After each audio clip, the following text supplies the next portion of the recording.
ازاي تنزل من 30% دهون ل 9% دهون وتبقى حجر. ده سيستم من ضمن كذا سيستم انا بتابعهم مع العملاء اللي معايا علشان خاطر اوصلهم للهدف اللي هم عايزينه ونقدر نلعب بالجسم كده زي ما احنا عايزين. رقم واحد السعرات، لكن السعرات بس ممكن توصلك لمرحله البلاتو. انت لازم تبقى عارف انت ازاي هتتعامل مع جسمك. فاسرق مني السيستم ده وطبقه مع عجز السعرات اللي انت هتعمله وهتعدله كل اسبوعين، وانا اضمن لك مليون في المية ان انت تبقى واد حجر. اتفقنا؟ انا عايزك تاخدها قاعده: واحد، عجز السعرات. اتنين، من 30% دهون ل 19% دهون حضرتك ماشي بنظام لو كارب. تمام؟ تلاتة، من 19% دهون ل 14% دهون حضرتك ماشي بنظام البالانسد او المتوازن. تمام؟ أربعة، هتاخد اسبوع بعد ال 14% دهون ريفيرس دايت. خمسة، من 14% دهون ل 9% دهون كارب سايكل. خدها سكرين شوت عشان انا همسحها واقول لك هتعمل الكارب سايكل ازاي. خدتها سكرين شوت؟ اسبوع الكارب سايكل،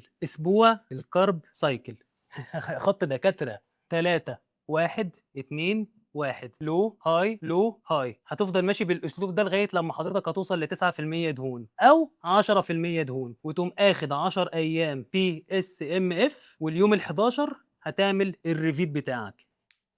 لو انت ما بقتش حجره انا بطلها. اتفقنا؟ بس طبقها بالملي، وكل اسبوعين تشوف عجز السعرات بتاعك وتشوف انت نزلت قد ايه وتعدل الدايت بتاعك. بلاش كل اسبوع عشان هتزهق، وانا اضمن لك ان شاء رب العالمين 100% بل مليون في المية انك هتوصل للي انت عايزه. اما بقى لو انت مش هتعرف تعمل كل اللي فات ده، فانت ممكن تدخل على samofit.com وتختار الباقه اللي انت عايزها وتتواصل معايا وتسيبني انا اعمل لك كل ده.